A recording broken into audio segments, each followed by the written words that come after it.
Hello, nice to have you join us on Conversations here on NTA. My name is Elizabeth, by the way, if you didn't know, but I'm sure by now you know. Now, one of the things that gets us up from our beds every morning is how to make money. A lot of times we lose focus on the real things that can actually give us money, which is why we shout. To make money is so tough. But the truth is, we all queue up in areas that may have appeared with a lot of bottlenecks, leaving the juicy part of it.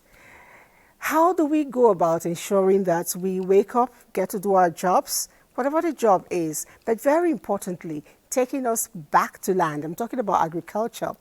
Some will say that it is not as push as it should be. It is not a job for graduates. Draw closer. Let's redirect the narrative, because I tell you, today we'll showcase different forms of agriculture to ensure that at the end of the day, you can find one chain or the other, one junction or the other. You can queue in and make money out of the land, because we know that out of a soil, a lot can happen.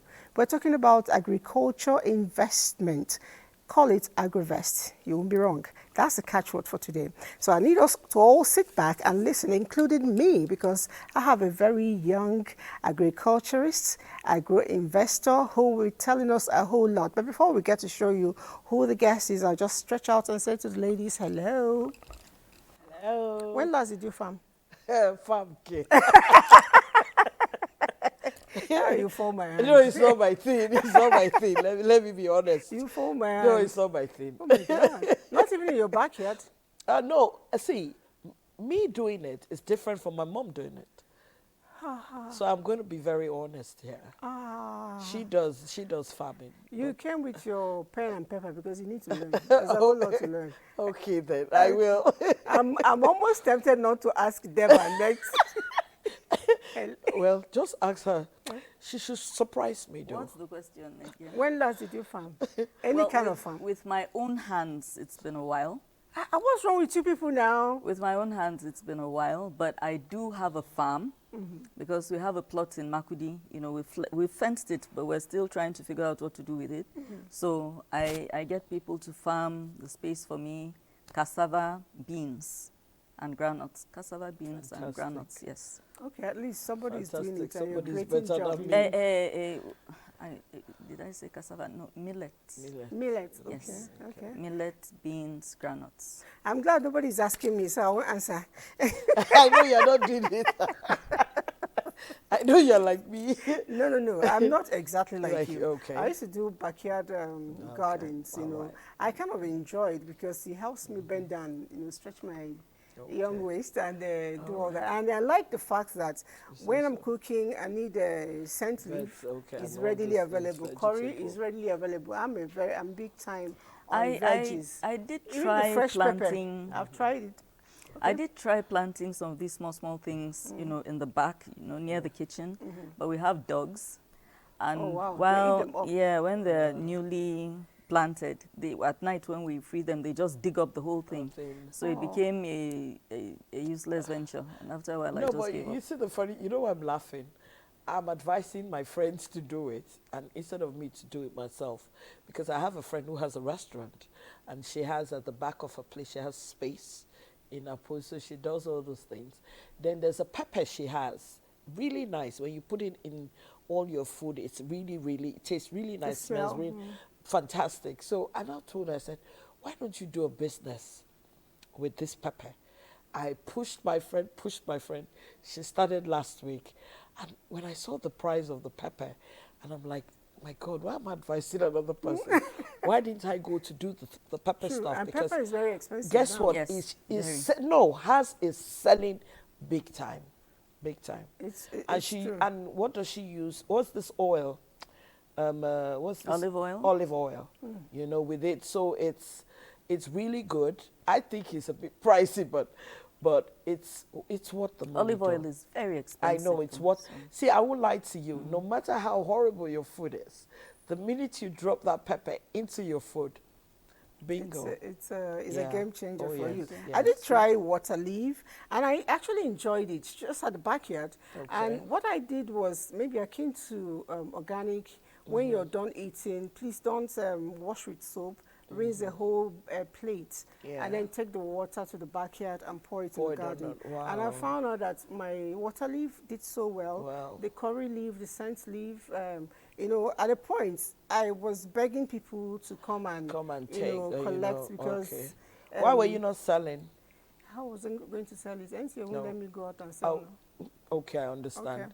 All right, Yeah. so now you're talking. We have an agro investor. Director, can we get to Mr. Manuel? Is a very young person, but I still choose to call him Mr. Manuel. Let's have him introduce himself. Can you share your profile a little bit for us? Okay, my name is Emmanuel Abusin. I'm an agro-entrepreneur. And so what I basically do is I integrate media, technology, and agriculture to make it enticing for young people to participate in agriculture. I've been in the business for 7 years now, professionally, and I would say it's more like a family business that I'm trying to modify to become more interesting. And I've been able to do business in Nigeria, East Africa, and also other parts of Europe. And it's all about agriculture. And for me, I would say I'm an evangelist in this space. Oh, wow, that's a good one. Evangelist, agro-evangelist. Evangelist. I actually thought he was an agro-investor. There is an agro-evangelist. You're going to have to spread this, your gospel of going back to land for us, because we need more young people like you to come in and make food as surplus as possible. But when you say family business, what does that mean? Your family is a family of farmers? Yeah, so basically from my great-grandfather, my grandfather, my father, mom, everyone, it's more of agriculture because we have great land in my village, and that was one of the things I grew up to see my father do. And at a point, I never wanted to be a farmer because I felt the reason why we were poor is because my father is a farmer. So I wanted to do something else. So I went to university, studied mass communication. Then Siristova was like like our role model. Then another popular name, Ujine Abu. So we were looking at becoming people like that. That's lovely. You saw all of that, and you're actually my colleague in the industry, and you decided to go extra mile. I'm wondering, why wouldn't I do the same? You know, whenever you wake up is your money. So even if I start now, I will manage to also drag Joy along because you've never really done anything. I would. You will? Yeah, because when I'm looking for a because I like to... Those are the things you can actually plant in the backyard. And I agree with you because most of the time when you go, they give you shoko. What's that? It's a different leaf that they use They look alike? No. One is a bit long and hard and darker. The other one is lighter. You know, and I always tell people that I've noticed that the thing about F4 leaves is that the ones that are too big, I don't know what they're using for those ones. So I noticed that when I cook, it's off. It tastes funny. So I now found out that they use chemicals. Oh, but the wow. other ones that are smaller, the F4, you're not supposed to cook F4 and immediately it turns black. It's supposed to be fresh and green. So now I want to feel safe that when I'm eating is safe for my intake. So I think I'll just change. I think I have to change my concept and try and do that for consumption in the house. What you're saying is completely strange to me because I'm not much of the F4 and what did you call the other one? Shoko. Shoko. Yeah. Okay, because that's how I got to buy tatashi, and they gave me another one that wasn't tatashi. It wasn't tatashi you there bought. There was another one they gave me. No, you bought Shombo. Shombo, yes, that's the name. This is the thing. Oh man, I came to the house and made a pot of soup. It was all messy. It was bitter. It was bitter. Yes, because Shombo is meant for mainly moi moi. Oh. You understand? It's moi moi. And the thing here is that you must know the kind of portion you mix.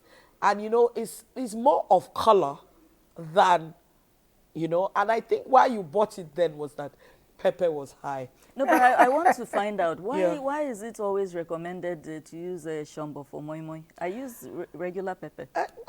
You see, the thing here is that It brings out the moi color. moi, no, I think, guess what? For consumption, your price is the price. If I'm doing moi moi in my house, why would I be using shombo? I'm being honest. Oh, is it cheaper? It's cheap. No, it's more expensive. No, shombo is not more Shombo. expensive. I don't even remember how it Shampoo is happened not more anyway. expensive It's not more than But the good expensive thing than is regular that pepper. it's not more expensive than You regular. know, Yeah. I'm enjoying this bit of conversation because it goes to tell us that there's so many options for us. Yeah, there's and so all many. of them are coming from the soil. Yeah. The thing is, you asked me about selling, and I said I haven't done that, but I had to share out. But I also know that there are different chains where these things can be, recycled Yeah. or processed in such a way that they don't lose their quality and we get to still consume them, which is what Emmanuel will be telling us much more later. But let's hit the streets and see if we can capture it's a wet morning. I see you are on the road, and I'm wondering what's going on. Why are the youths, suddenly finding agriculture very interesting? Yes, Queen Liz, I am here, right on the streets of Abuja, trying to find out why young Nigerians are going into agriculture and taking it not just as a profession, but a source of livelihood. I mean, we have the energy and the numbers. So come with me as I find out. So I feel like people are going to farm because they really want to eat nature. They don't really want to base on all the GMO foods and everything. And actually, eating nature is the best than preserved food and everything is the best. Everything about this world is all about agriculture. I found corn, rice, beans, egusi, potato, yam, cassava, you can name it. We're going into agriculture. It's going to help us in different ways to develop our country. We find ourselves in a situation where the economy is going so really bad. There are no jobs. The government can no longer create jobs anymore, and also unemployment is becoming the thing of the day. And for us to look in, for they or for Nigerians to look inward, I think is why the youths have to go into agriculture. Agriculture into crop farming, animal farming, and the likes. So I think it's a time for the youth to help themselves. Farming is a great investment because I myself can invest in a group of farming. They open they buy a land. I bring farmers, they serve the crops and make more money for me. I don't have to do the hard work myself. I don't really like farming because like farmers have to wake up like really, really early in the morning and then walk like how many miles just to get to their farm. And they get their start weeding. I have to stay under the sun for like over 6 to 8 hours. And then what if pests now come and start eating your crops? They have to start all over again and replant again. It's like there's like too much stress most of the time. Yep, quite an interesting take there. But I am not an expert, and neither are you. The experts, however, are in our studio. So let's head back into the studio for more discussions on this. All right, thank you, Ahi. Thank you very much. It's good to know that a lot of young people still believe in farming, even though the other person that said it's a dirty work. I'm tempted to ask you to go back to her and find out if it's dirty. What about when the food is on your plates, on your table? Do you still find it dirty? Because if we don't do that dirty work, you cannot have that sweet thing in your mouth. Well, let's quickly go to Emmanuel to find out. You are doing a great job of ensuring that you make agriculture more, have more steez, so to speak, for the young people. And I'd like to know, what is their reaction to it? Okay, so when she said, one of the participants said that agriculture is dirty, and I want to say that money is in the dirt, and you can only find money in dirty places.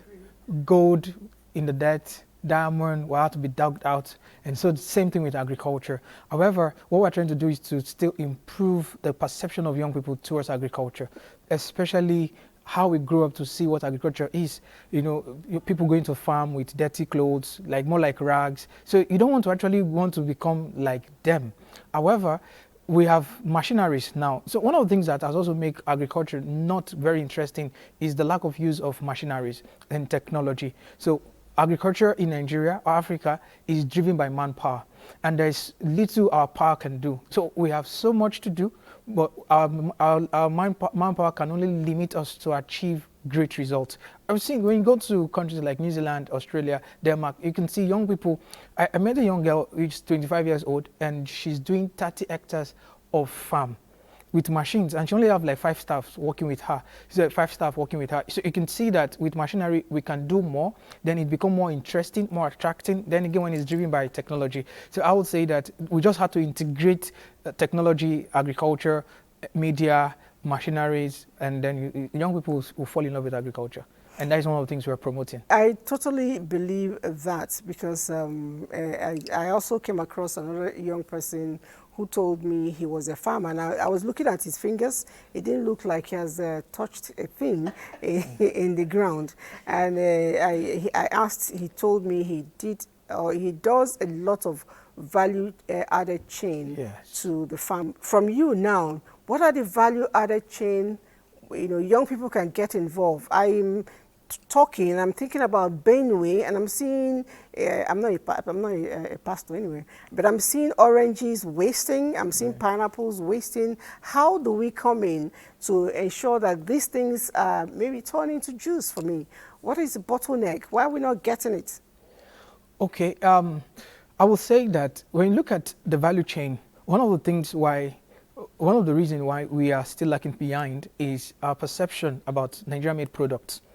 And I so love what I saw at the Federal Ministry of Industry and Trade, that there's a directorate which is Buy Naija.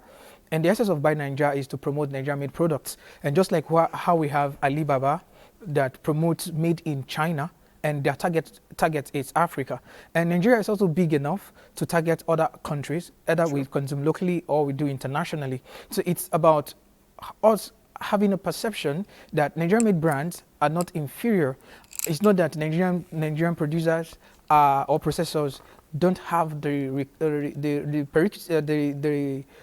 knowledge or the technology to do something that is of international standard. We have NAFDAC already that is meant to help us regulate that and also make sure that our products fit international standards. And also SUN, the Standard Organization of Nigeria. And Nigeria ought to start believing in its products. So when we believe in our products, it's now easier for producers to start processing. So there was a point in time, my dad was working with Nechem Wax in Lagos, and when they finished processing cottons to clothes, they had to send it to Holland, and then it's being brought back as Hollandese. And you see that the price is quite high compared to what we're producing here in Nigeria. So all of these things also affect the psychology of producers. So it entails that the local buyers want to just buy fully made products. So why should I waste my time to process when the consumers want to buy imported goods? So these are some of the perceptions we need to work on. And like I said, National Orientation Agency had to come in handy in this, and then also the Buy Naija Directorate had to be more strategic in promoting made in Nigerian products. And just like when we go for international exhibitions, like what is just happening in China, Japan currently, made in Nigerian products had to be given more voice. Made in Nigeria products need to be given more voice. And then we also need to use these things. You see, if we even go to vehicles, for example, we have made in Nigerian vehicles, but how many of us are actually promoting ourselves? So that is the same thing we have in agriculture, and why it seems like agriculture is not profiting. And again, when we also go back to history, after the oil boom, our food chain was broken. So what we have is we take raw produce from here to abroad, then the process, they bring it back. So when all in that market start breaking, and it started affecting everything about agriculture. So it's become less interesting and more of consumption.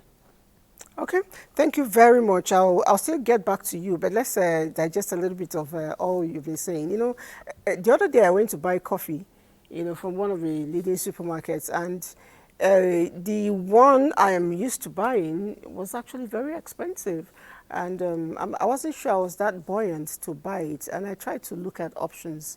I saw one particular one. The packaging was beautiful. I give it to them. I took it and I looked at it. It was made in Nigeria, somewhere in the north. And I was thinking to myself, should I or should I not? Have I taken things like this? Eventually I bought it. And I was very glad I did.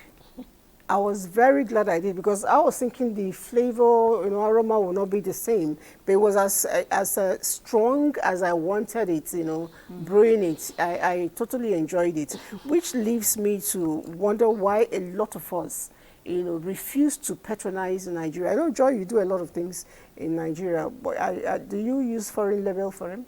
Or are people clamoring for foreign rather than jingles by Joy? No, you know, the thing I noticed was that years ago, when people see your outfits or stuff, they just go straight to the neck. They try to see if the name of the label, and all that. But I think times have changed. Things are different now. People have stopped organic, in the sense that it's not safe. Medically, so many people are getting sick. So people would rather do fresh. People would rather do Nigerian. If you go to, what's the name of that big chain supermarket? ShopRite. ShopRite. Okay, yeah.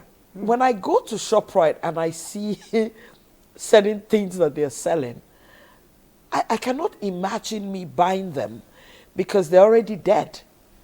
And that perception, I'd rather go to a Nigerian market, fruit market or meat market, where I see them killing the stuff and me buying. So now with price, if you ask somebody, you can go to a shop today and you'll see something that was imported. It's this particular price, and you go 2 days after, you will not believe the difference in price. And when you ask, they tell you exchange rate. And I'm like, looking at the exchange rate, is just like 100 naira or worse come 500 naira. Additional. So, and I'm wondering why you're putting additional 20,000 naira. True. Putting 30,000 naira. And I'm sitting there and I'm saying, how is this going to work? So I think perceptions have changed. Nigerians have gone the extra mile to make sure that our products are much better durability. True. Because if the products are not good as you want them to be, you will not go back to buy it again. So I want to give Nigerians kudos. I want to give us credit in this environment and this climate where there's never light. There's band A. I don't know how we're doing it, but I think we have improved. You actually do have a point, because I remember a couple of weeks back, we had one lady, the lawyer turned entrepreneur, who does this coolie crackers. And it was quite nice to eat, because at the end of the day, she was able to make the crackers fantastic, very, very light for those who didn't want to chew hard things. And the flavor of the ginger, garlic, added, made it real good. That's one part of the things you can actually do from the soil, because the coolie is from groundnuts. So if you don't want to farm directly, you can actually own a processing center or factory where these things can be done and sell out. There's another, your favorite, the yam chips? Yes, the yam. Fantastic. The yam chips for me is, and I like what she has done. You see, most of the time about Nigeria is packaging. Nigerians love when you package things that look like from outside. For the kuli, I loved it. Why? The other one used to make me break out. True. Like granules, used to make me break out. But you see the thing, I don't know what she's mixed, and she's flattened it. And with the kind of dentition we have these days, I don't need to chew.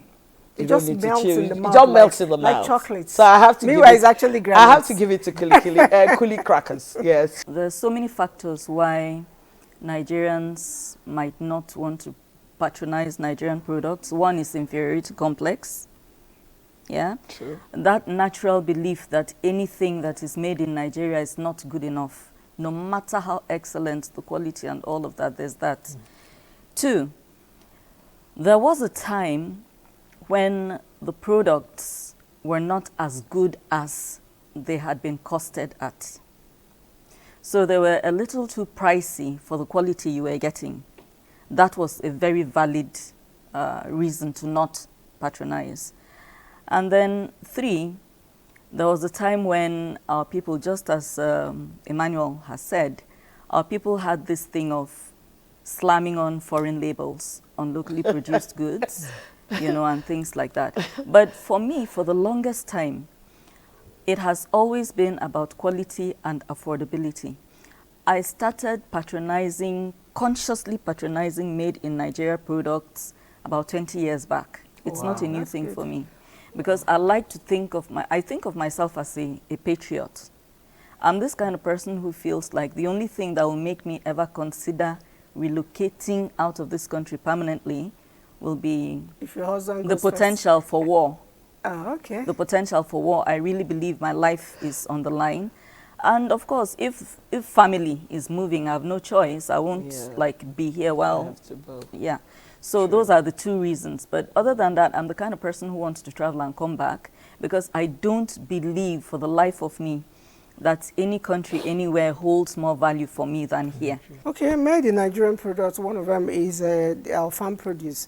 Farmers, a lot of times, we look at farmers as very elderly people, but we are saying today that the harvest is ready and is full, and we need more laborers. We need people who are young, people who have energy to come in. And I still go back to Emmanuel to find out some of the things that could hinder, I think the area of finance inclusive, hinder the young people from going in and embracing farm work full time. Yeah, so we did a research, and then there were 4 basic things we saw that hinder youth participation in agriculture.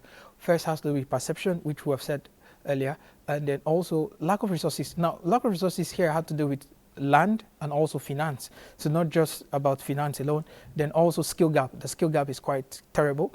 And then institutional and policy barriers.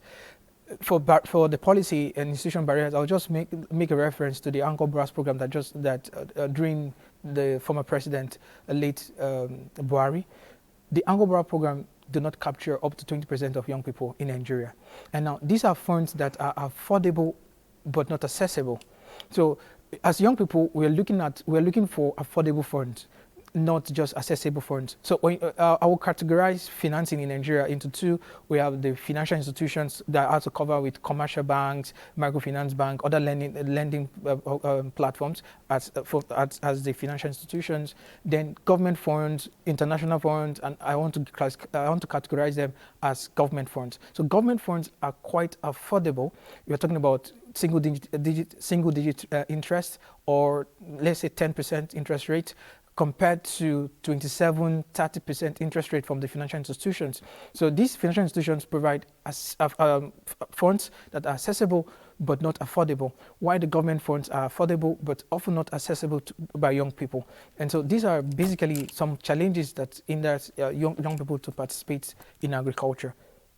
Okay, somebody asked a question here. It says, I have a land, ancestral land, and I'd like to go into farming. How do I begin to, can I collaborate with you? How do I begin to assess funds to kickstart?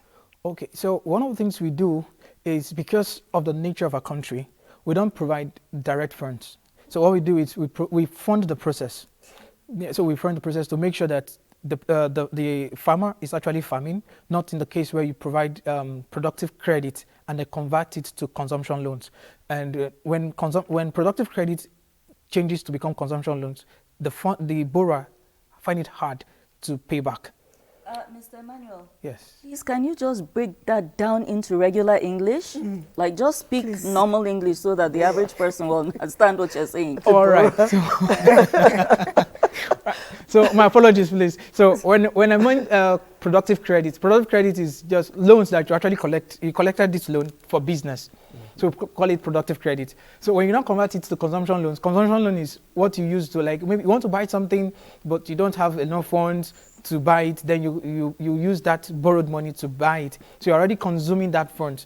So the money we provide is productive credit. So it's money we give you to go and do business. Just like what BOI, the Bank of Industry, Bank of Agriculture is doing. So that when they give you loan, they actually believe that you want to use it for business. So it's going to be productive. So that capital has the potential to be converted into assets. So asset is you are using it to invest, and it has the power to bring in returns.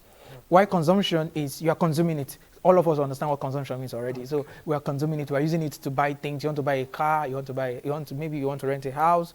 You want to buy furniture. You want to get a phone. Then you use that funds to purchase it. So it's already a liability. So often loans that are now consumption loans, if you don't have regular income, you cannot pay back. So consumption loans are more for, I don't want to use the word civil servant, but monthly earners, because when they collect the loan, at the end of the time frame, they can be able to pay back.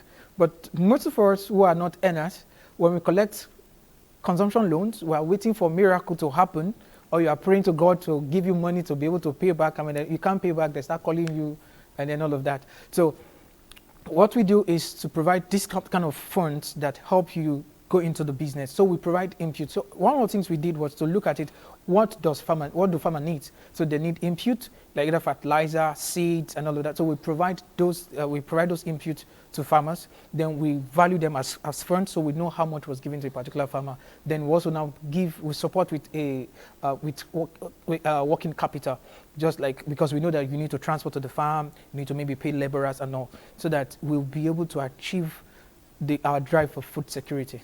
If I have interest in farming and I really don't know anything about it, can I have opportunity of people like you training us? Yes. How? Okay. Yes. So how do I go about it? Yeah. So one of the things we have been able to do is to build an ecosystem around agriculture. Okay. So our ecosystem look at all of these basic needs around the value chain. So we have a training center. So we even registered the Institute, Pan-African Institute of Agribusiness Management, which has to deal with knowledge.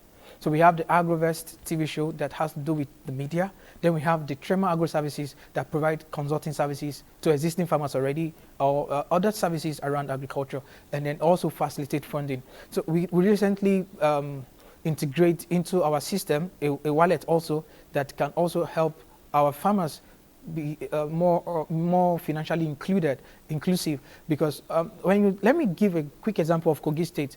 Kogi State, which is my state, I'm from Kogi State. So we have 21 local governments, and I can tell you that more than 15 local governments don't have any commercial bank, no microfinance bank.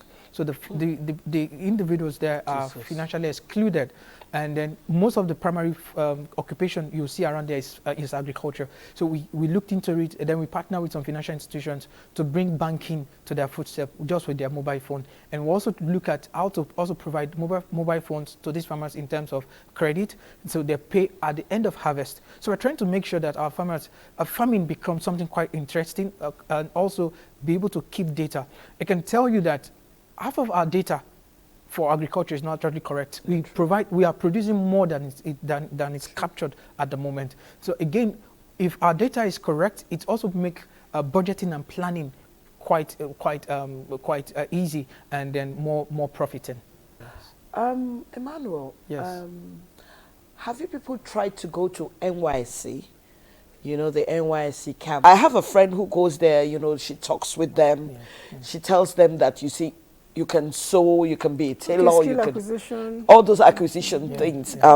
Have you people tried to go to NYC camps to like talk to them, you know, educate them? Because like they say, knowledge is power. If you don't know what you're dabbling into, before you start, you're already sinking. True. Yeah. So, and I know that agriculture is one thing I've not heard them talk about in NYC camps. We started designing programs that we believe that will fit that demography, and then to push the narrative. So often, from some of the feedback we got, just like you said, is their past experience, and again, limited by knowledge. And I still want to say that any business you venture into, no matter how profitable the business is, without knowledge, you are gambling. You are just a gambler, because it's a game of probability. So what we're trying to do is to promote knowledge and then work with NYC, because I still believe that the future of food security is youth participation in agriculture. Okay, I'll take this question right over. It's still from same person, says Benin City. Please, can I buy a car with agriculture? Sorry? Can I buy a car with agriculture? I guess he's asking, can I make money enough to buy a car, being a farmer? He has not even started. See, I think that's one of the big challenge. we want to calculate our profit even before we start. Oh, we want to. So yes, agriculture is very profitable. I can tell you, agriculture has taken me to places. Oh, wow. I've gone to countries that I never believed I would be able to go. I've had investment. I went to Rwanda with $50, and with agriculture, I became a landlord in Rwanda. Oh, wow. You said you went to Rwanda with $50. Yes. Did you go with products to sell? Okay, no. So when I got to Rwanda, like every other person, every other Nigerian, I went to Jakpa. So Yeah. I was doing agriculture in Nigeria, and then we experienced flood in Lokoja that actually messed up with my rice business. So I was into rice farming and processing. So we do backward integration. So we produce what we process. Then we had experience with flood, and it was all becoming quite painful. So I sat with my wife. I said, you know what? Let's look at another African country that there's ease of doing business. And Rwanda gave us that opportunity where we could register our business 100%, own it 100%. And what I had left with $50 after my flight ticket and all, and I just picked my bag and I got to that country. And because my passion is agriculture, as soon as I got to the country, I started seeing the gap in the agricultural ecosystem, which has to do with when there was funds. So the government of Rwanda provide funds for the people, but the people are afraid to collect the funds. Because unlike Nigeria, when you don't pay back, in Nigeria, when Nigeria collect loan from you, and you cannot pay back, you start shouting on you, start insulting you. When in that country, when you try that, you know that you're going to jail. Okay. So they are afraid. So what we did was to become the obligor. So we told the bank, we told the government, give us the funds. What's the obligor? Obligor is, we are now like the guarantor. Okay. So if these people cannot pay back, hold us responsible. But however, pass the funds through us to them. Oh. Then we now design a system that also makes sure that the farmer can be able to pay back. Then we started farming clustering. And then we started with 10,000 farmers. There's this organization called Imbaraga Farmers Association in Rwanda. And at the end of the day, our profit was good enough for me to buy a land in Rwanda too. Wow. That's beautiful to know. Yeah. I hope with all this you're thinking about going back to farm work. I don't think I have a choice. At least let me do it by the side. Yeah. So you see, like in Nigeria now, nobody is doing just one business. Yes. Everybody has to do something. Everybody has to do something that brings money. And if agriculture can give me money the way it's giving him money, I think I will dabble into it. But the thing he said something about agriculture. Knowledge is power. Yeah. You must have an understanding. You know, some people say, okay, you can get other people to do it. If you get other people to do these things, they will eat your money in between. Yeah. So I would rather want to know a lot or a bit, the common knowledge of farming, than for me to go into it. I will not just dabble into it because I want to make money, because most of the time you want to make money and in the end you find out that you lose everything. Sure. Yeah. You want to add to that? I find it instructive that at the end of it all, I feel a bit sad that ultimately he had to go make money in Rwanda. I wish he had a Nigeria success story to share. That would have been lovely. Also, I would have loved to know the year in which that $50 produced so much in return. We cannot run away from the fact of cattle herders terrorizing farmers, you know, in Nigeria. So it's not so much about young people feeling they're too special to go and farm. Even the people that grew up on farms, farming, and that's the only thing they know how to do, are frightened of farming nowadays. Then you have middlemen that have come in nowadays, and they go, like in Benue State, they go into the hinterlands. People that come from other parts of the country, I will not name any, and then they go and they talk to the farmers who already have their crop in the ground, and then they buy up the whole thing. And by the time it's ready for the harvest, the middleman owns it and sells it back to them in the villages there at exorbitant prices. So you'll find that the cost of a tuber of yam in Abuja, maybe the difference between here and my village in Benue State might be like 200 or 300 naira. So food is really expensive even in the villages because of these two factors. Cattle herders terrorizing people on their farms, and then middlemen, you know, doing the business of, you know, agriculture and not giving a damn how people eat. So it's a very dicey field to go into I in wanted to Nigeria. add- I wanted to add do, to do you that. mind if I Okay. respond to one of the points you raised? Yeah, go ahead. So we have Nigerian stories too, our Nigerian success stories also. And then the thing was the fact that Rwanda became a place where I understood that agriculture is more of a knowledge thing than a power thing. So I was using power, strength, passion to do agriculture when I was in Nigeria. And as soon as I left that comfort zone to growth zone, I started seeing it in a different light.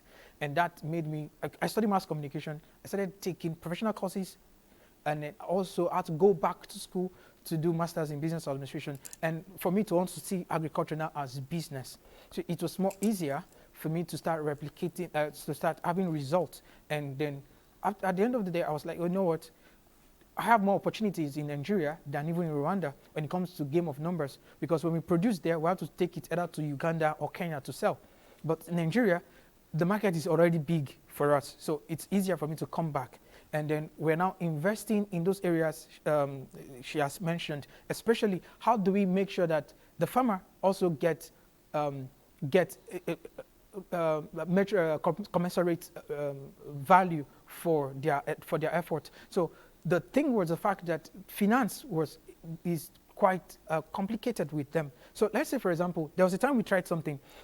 There's this bunch of plantain we bought from a woman at 350 naira. So she wanted to go for naming ceremony and she needed transport. That's in my place in Kogi State. And when she came in, she said she wanted to sell the plantain for 500. I said, okay, I'll give you 350. She said, okay, take it. And I take it at 350. Sorry, I took the plantain at 350. Was it this year or that year? No, last year. This was last year. 350 or 3,500? 350 naira. I ended up selling the plantain at 7,000 naira. So right now, a bunch is like 15,000. That's what I'm saying. Like, you could see that the thing is, They don't know their value. they don't understand value. And then again, time and need. So they are in need. They need funds. Wedding. So when you can provide that fund at that particular time as a middleman, you have solved a particular, they've solved a present need. So you own the future. Yeah. And that is one of the things we're now trying to do, where we collateralize produce. So we tell farmers, we're going to provide you a storeroom. So at a particular time, this is the peak, this is going to sell.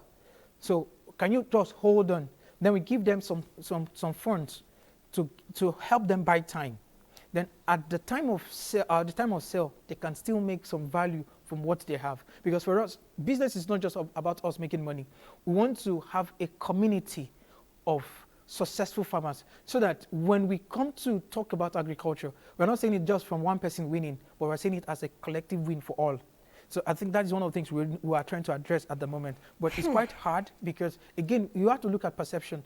We did a research one time, and we saw something that is women in Lagos State, Ogun State, that is from the West, and women from Kogi State. I'm so sorry I keep using Kogi State. This is my state, and I have passion for Kogi State, because when you see the land, over 60% of land in Kogi State is quite arable. Same thing with Benue State, same thing with Niger. And these are the 3 states currently we have a flashlight on investing in. Women do contributions. They come together as cooperative or association, and they do contribution to buy clothes and plates. Meanwhile, women from the West were doing contribution to send their children to school abroad. Yeah. So you can see that perception also affects how we see the future and how we make money. And money, now I can say that it's not hard to make money, but you need a level of knowledge to be actually able to make money. Because I'm from a family where, when I was going to university, all of my friends in the university can attest to this, that when I was in school, I can say I suffered. So from Kogi State, Olamaboro local government, Kogi, going to Zaria, my parents would give me 5,000 naira. That 5,000 naira, there's my transport, there's my welfare money, and that's your upkeep for that semester. And when I go to, so sometimes I get 3,000 naira take me to Zaria, sometimes 3,500. And as soon as I get to school, I still buy a book. Rich Dad, Poor Dad, I kept buying books like that to read, because I just felt like I want to be better. I want to be better, I want to be better, I want to be better. Then other semester, I struggle. Sometimes I had to go to my friend's room to want to eat and all of that. So it was quite hard. But today, when some of them come to my office or come to my house, I think one came to my house on Sunday and he said, wow. He told my wife, he said, do you know this man? Like, man, do you know your husband? And he was now recalling some of my adventures in Nebu's area, and my wife was like, "Wow, I never knew that about my husband." I said, "You can't know. That is my story, you know." So, but I see where I am today. What agriculture has done, and in the next 2-3 months, I will be owning a financial platform, a fintech, a fintech, and this is testimonial that actually, if you know what you're doing, you can break the market. Definitely. If you know what you're doing, you can break the market. Agri. Go ahead. Can I dabble into it? Well, I'm from Kogi State as well, and I know where you're from. And I want to give credit to you people. There is nothing you guys dabble into that you will not do it well. If I want to do business from my state, I'd rather go from where he's from. Please, where is he from? Alaboro. You know. Is she right? Yes. That's the truth. Yeah. Any business or anything they are go-getters. Let's say it the way it is. And I immediately he mentioned it. I just smiled inside of me because they don't know, they don't have that thing about impossibility. I think they're like Abriba people. Oh, well, I don't know about Abriba. I'm going to talk about the people from my own state that I know, because I have friends, everything they put their hand turns to gold. And there's something I wanted to say. You see, some people like Kogi State, flood is a problem. Yeah. Flood. Like now it's the raining season. And I asked a question. I asked one of the people I buy stuff from. I said, why are things expensive? He says, because it's raining. Yeah. And that there's flood. So I want him to help me, just down the main, like we say, knowledge. Let him just pieces everything and let's see why is flood a problem when it comes to agriculture. Okay, so what is meant to be a blessing sometimes can be a curse if it's not properly utilized. So you see, in Nigeria, we only do more of rain season farm. And it's not too good for us because the water body is actually meant to be converted to other things like irrigation farming. And I would say that some few persons are doing irrigation so that we can have all year round farm season. But what we have currently now is we depend on rain, heavily on rain. And then because our agriculture is not driven by knowledge, we're currently working with NIMET. And NIMET have beautiful data, weather forecast that I tell you, anytime we work with NIMET, I keep asking myself, why is Nigerian doing so much but it's underreported? We have NISA that also look at flood outlook. So what we're currently also doing now is to convert this information, because an average farmer will look at it and it's like jargons. They don't understand what it takes. So we're also working with other extension service workers to interpret this data, this weather forecast, to become farming calendar. So now this can now help farmers to know when to farm and when not to farm. We tried it with some farmers and we saw the result. Matter of fact, NIMET also tried it in some states, and for rice, which had to do with like one harvest, those farmers had two harvest cycle. So what we need to keep doing is to keep enlightening our farmers, and it's going to be a deliberate thing. And again, sometimes it's quite expensive to educate farmers because of also our manpower. We are still limited in terms of manpower. And then the media space. And I also want to say thank you to NTA and other TV stations that is doing great in terms of educating Nigerians when it comes to agriculture, because to buy airtime is quite expensive, and you want to do something that is good, but because it's not bad news, sometimes you cannot get free airtime to come and do this, to come and send this message. So I would say that we have institutions in Nigeria that is providing us with the data we need so that we can curtail this particular challenge, then also see how we can promote irrigation farming. Okay, thank you very much, Emmanuel. And as much as you talk, I see a strong, emphasis you put on the ability to learn knowledge, which gets me, reminds me of what Devon is at the moment trying to do. Sorry, I'm going to expose you a little bit, and so you can have more customers, for what you're doing. You and I were seen last week. A lot of people want to go into presentation, but they don't have the skills. Yes. And you decided to do something about it. Can you Yes, share that I with us? decided to, because first of all, I'm a trainer. I'm a trained trainer. I'm Okay. a certified trainer, and I'm also somebody who has television skills. So I figured I would have a proper training in October. That will be paid for. I'm looking for just 10 people who are very serious to come for that. But the one that will hold on the 2nd of September, which is a Tuesday, 2nd of September, 11 a.m. to noon, is just a Zoom lesson. Just a short session on Zoom where I can, begin to interact with people who are interested in such things, because there's a gap for younger faces in presentation. Independent producers keep approaching me to see if I can help them get younger faces that can present their programs. There are a lot of younger faces around, but they don't have presentation skills. So I will be doing that on Tuesday, 2nd of September. I'm interested in what you said. It's free of charge. It's completely free of charge. Pro bono. This one is the Zoom class is completely pro bono. They should be thanking Conversation Zoom. And you can send, if you are interested, please send a message. Send your name, your phone number, and the word interested to this phone number, 0802 721 2152. So if you're interested in the Zoom lesson for presenters, send a message to 0802 721 2152. All right, so for those who want to learn the skills of presentation, free of charge, not all of it, but at least the basic, you can send to that number, and you get your free training on Zoom from Devon, and that's courtesy of all of us too. And some people are asking me for Emmanuel's number, and I always tell you, I cannot give you somebody's number from here, but if you're really serious, we'll see behind the camera. I know. In the meantime, I want to say thank you for sharing your time with us, Emmanuel. Maybe one sentence to Nigerians who are watching. All right, what I want to say is everybody go back to farm so that we can have food sufficiency and food security. And again, while we're promoting food sufficiency and security, also don't forget about food safety. Let our food be safe. Let's minimize the use of inorganic substances on our food. Thank you so much. Thank you so much. Enjoy your parting word. My parting word. I give you a parting word. You're going to start farming. I'll start. Agric is the way. Agric farming is the way. All right. Yeah.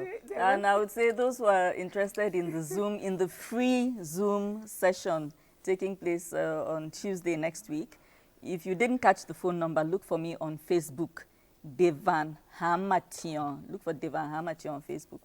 All right. I will be saying my bye-bye now, but I'll remind you what the Bible says. It says that the harvest is ready, but the laborers are few. Please, Nigeria, we're over 200 million. We have enough laborers. Please, let's come. This harvest must not waste. See you. Bye.